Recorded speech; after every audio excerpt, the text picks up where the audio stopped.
Hi, my name is William Krenz. I'm a research project manager at Duke University, and in this video today I'm going to talk to you about the potential benefits of publishing through a registered report.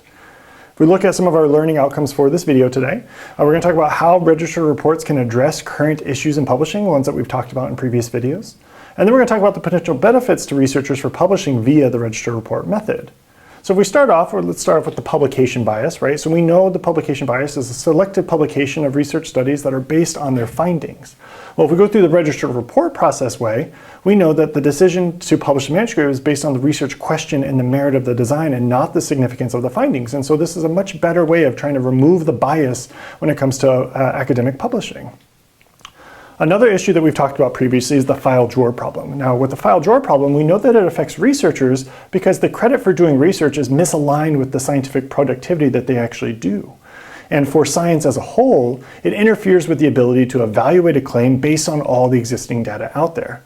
Now, if researchers go the way of registered reports, right, we know that the scientific productivity becomes more aligned with the research conducted because all the studies that they are publishing and all the studies that they have conducted can now be published in a way that will show the true activity that they have in their scientific research.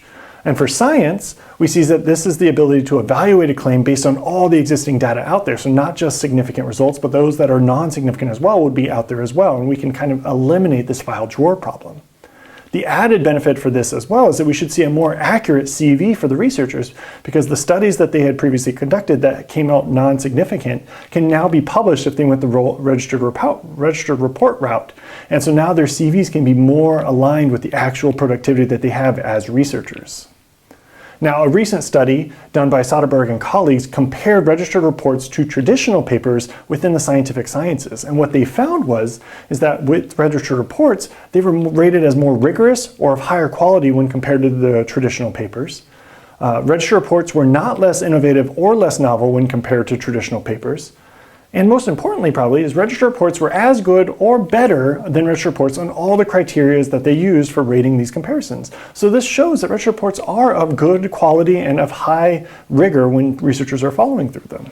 Now let's talk about questionable research practices and how registered reports can handle them when you're talking about doing research. So for something like p-hacking, we know that that's not going to affect registered reports because your analysis plan has already been pre-approved with your stage 1 submission. So we can go and say, get out of there, p-hacking. Harking, or hypothesis after the results are known, is something that's not going to be affected by registered reports also because your hypothesis has already been approved in the stage 1 and you're not going to make any changes to that. So you can say, go ahead, get out of here, harking, we don't need you.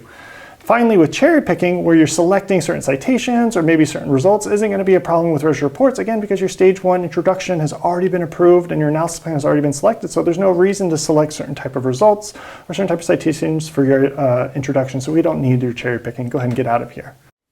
Now that we're done with QRPs, let's go ahead and talk about our open science practices. So let's go ahead and bring some of these in. First up, registration. Now with registration, it's already built into registered reports because after you get your in-principle acceptance, you then have to go ahead and register your manuscript somewhere to say, hey, at this day, at this time, this is what our hypothesis, this is our analysis plan, this is what we're thinking of doing. And so registration is already built in. So we already see some strong open science practices built into registered reports. Next one that we want to go ahead and bring in, come on, is going to be open data, open code, and open materials. Now, once again, registered reports is already built in. You're going to share your data, you're going to share your code, you're going to share your materials. And so this is a good way of trying to be open with our science so that we're not hiding anything.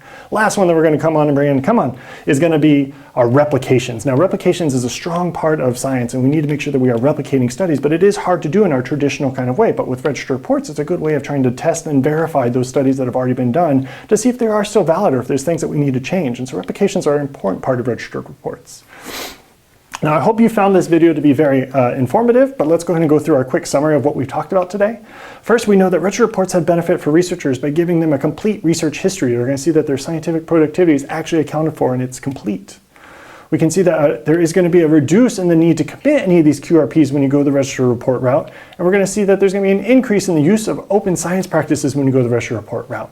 Now, I hope that this video was helpful and we hope to see you in our future videos coming up. Thank you.